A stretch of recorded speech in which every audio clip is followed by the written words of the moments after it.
Olá, sou o professor Rubens Ramos. Essa é uma aula introdutória sobre macroeconomia. Vamos ver nessa parte 6 e final a demanda agregada e o PIB e a teoria do multiplicador. Na parte 1, vimos como acontecem os fluxos de produto e renda entre pessoas, empresas e governo e do país com o resto do mundo. Na parte 2, vimos o conceito de renda real e renda monetária e como essa renda é distribuída em consumo, poupança e impostos. Vimos também o conceito de produto interno, que é o somatório que é produzido no país, e pela contabilidade nacional somamos o consumo das famílias, gastos do governo, investimento e exportação e deduzimos do que é importado, temos a expressão do produto interno, e ao final igualamos produto e renda. Na parte 3, nós vimos o conceito de demanda agregada, demanda das empresas nacionais, e também de oferta agregada, que é a oferta das empresas nacionais, e vimos a interação entre oferta e demanda agregada. Na parte 4, vimos a relação entre investimento e poupança e a tendência de que o investimento seja igual à poupança. Na parte 5, vimos a relação entre consumo, poupança, investimento e o PIB. Vimos então em que aquela proporção do aumento de consumo em função do aumento da renda, chamado propensão marginal a consumir, é o que vai criar então as possibilidades de haver uma poupança possível e assim haver um investimento possível na economia para que haja o crescimento econômico. Em geral, temos a PMC menor que 1 e isso abre o espaço para a poupança e o investimento e o crescimento da economia. Nós agora podemos fazer uma discussão sobre como que há uma relação entre a demanda agregada e o PIB do país, como é que isso se move ao longo do tempo, qual é a dinâmica do PIB e da demanda agregada. Vamos voltar a inserir aqui o governo. Então observe que aquela reta azul seria o consumo totalmente individual, entretanto, existe governo que vai retirar parte daquela renda possível, que viraria consumo e poupança, para pagar impostos. Então temos aqui a renda chamada disponível, que é a diferença entre a renda total de uma pessoa e a poupança, retirado os impostos pelo governo. Essa reta vermelha seria, então, a reta da renda disponível.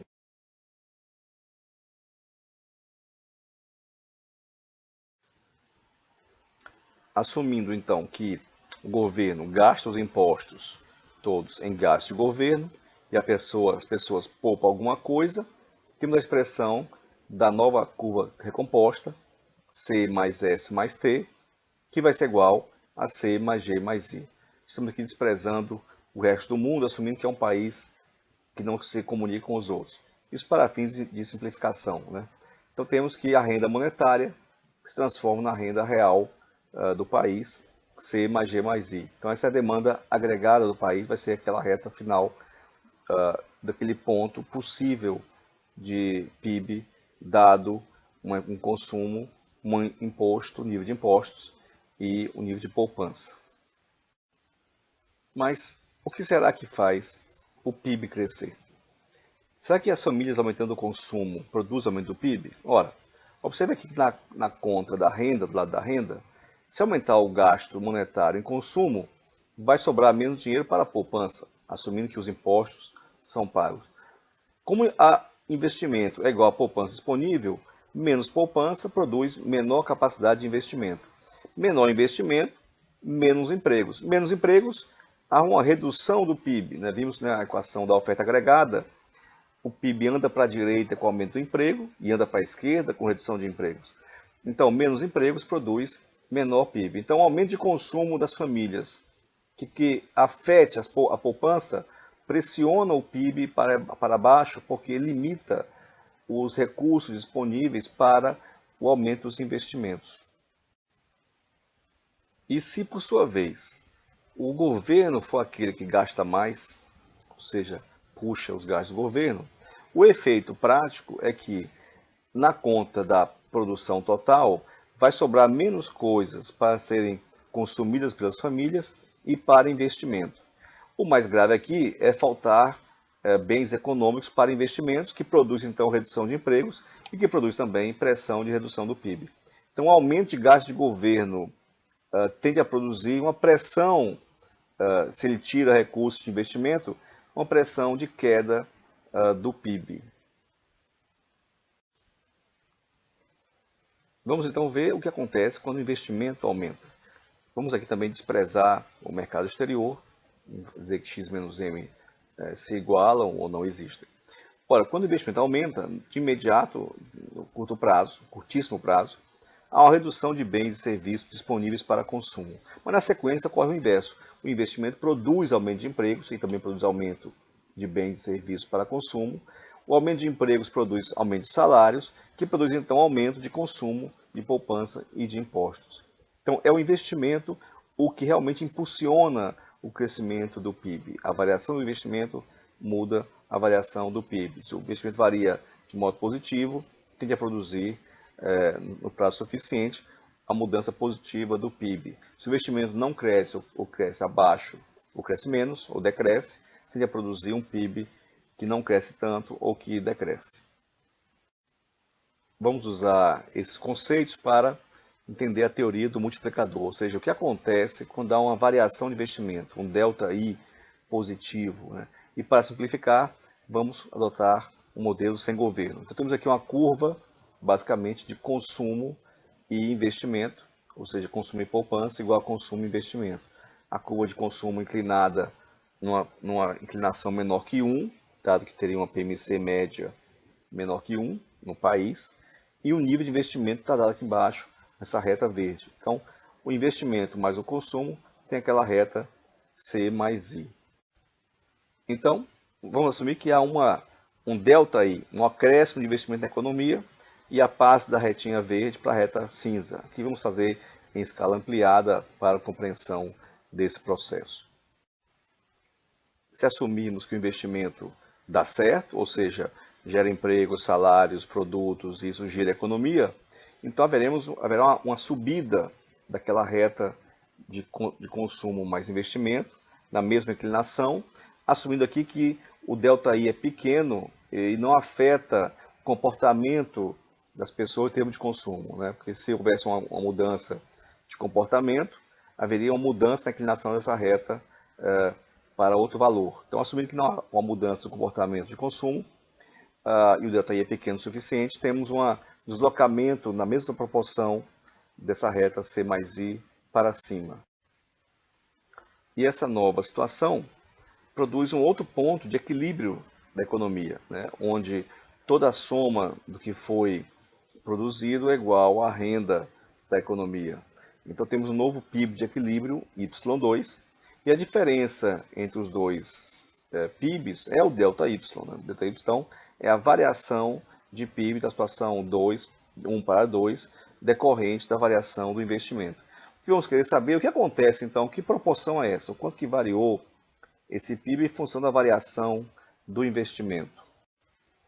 Então, observamos aqui que a distância da linha azul para a linha cinza, lá em cima, é o delta I. Então, como se desloca, lá em cima temos delta I. E a distância da linha azul para a linha horizontal é a diferença de consumo, né? Já que sempre o total do que está aqui será C mais I. Então, aquela diferença ali é o delta C. Então, temos um crescimento de delta C de consumo e de investimento, que foi inicial, na economia como resultado desse processo. Vamos começar a nossa análise. Observe esse triângulo 1, 2, 3, cujo ângulo ali é 45 graus. Ora, tangente de 45 graus é o quê? É o lado oposto pelo adjacente, né? Geometria. Então temos aqui a tangente de 45 graus, é delta C mais delta I sobre delta Y. E a tangente de 45 graus é 1. Então, portanto, temos a expressão ΔC mais ΔI igual a ΔY. Vamos guardar a nossa expressão ΔC mais ΔI igual a ΔY. Vamos agora olhar um outro triângulo, esse que está em amarelo, e cujo ângulo de inclinação ali é alfa. Né? O triângulo compõe de lados ΔC e ΔY, e o lado maior em azul. E o que é, então, a tangente desse ângulo alfa que está ali? O lado oposto, coadjacente, ou seja, ΔC sobre ΔY. E o que é essa relação entre variação do consumo e variação da renda? É a propensão marginal a consumir, conceito teórico, DC dy, ou seja, PMC. Então temos aqui ao final que a variação do consumo é igual à variação do PIB, da renda, vezes a propensão marginal a consumir.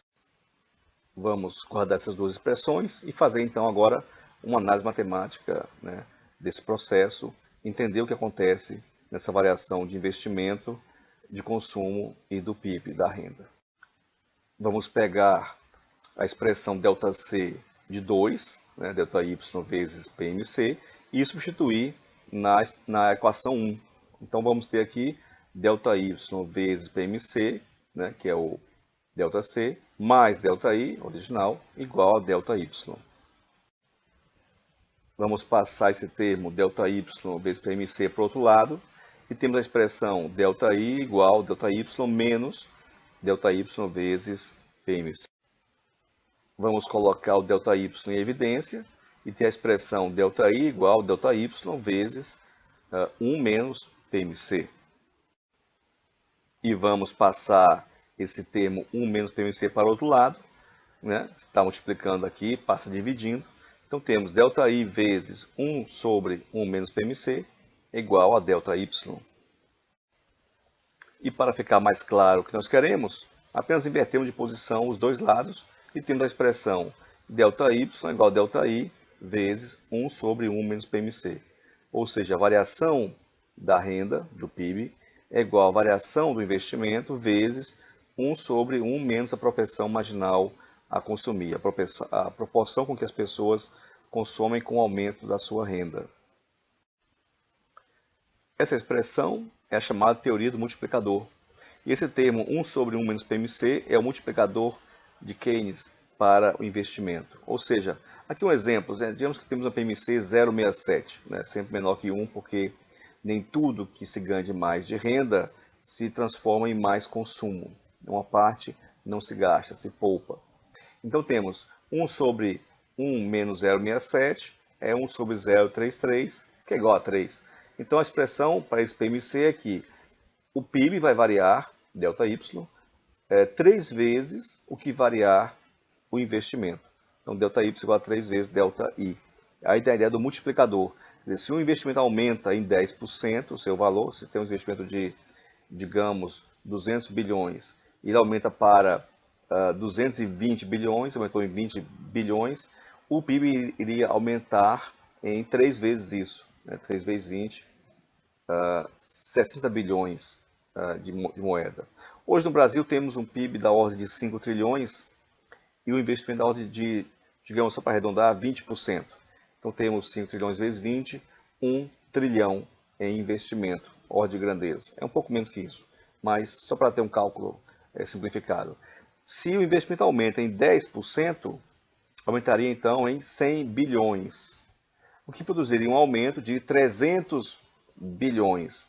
300 bilhões sobre 5 trilhões dá cerca de 6% de aumento. Então, nesse caso, um aumento de 10% no investimento produziria um aumento de 6% no PIB como um todo. Essa expressão é a chamada teoria do multiplicador. E esse termo 1 sobre 1 menos PMC é o multiplicador de Keynes para o investimento. Ou seja, aqui um exemplo, né? Digamos que temos uma PMC 0,67, né? Sempre menor que 1, porque nem tudo que se ganhe mais de renda se transforma em mais consumo. Uma parte não se gasta, se poupa.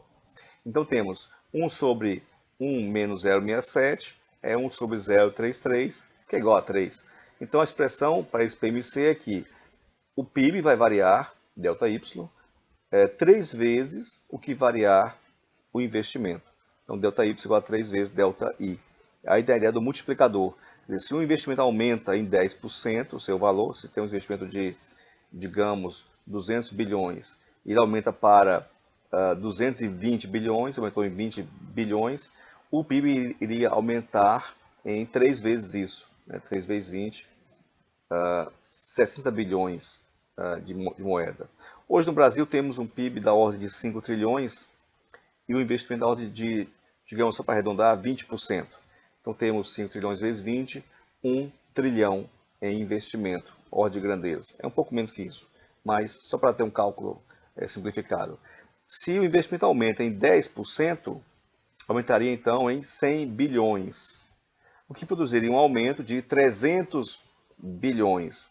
300 bilhões sobre 5 trilhões dá cerca de 6% de aumento. Então, nesse caso, um aumento de 10% no investimento produziria um aumento de 6% no PIB como um todo. E observe que não faz muito sentido falar em multiplicador dos gastos do governo ou multiplicador dos gastos das famílias, porque na verdade só acontece aumento da economia se há aumento do investimento.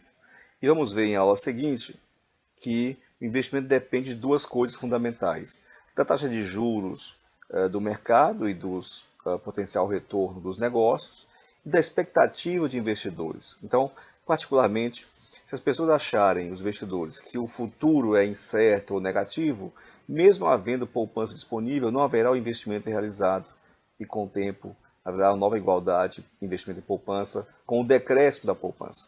Veremos isso em aula a seguir.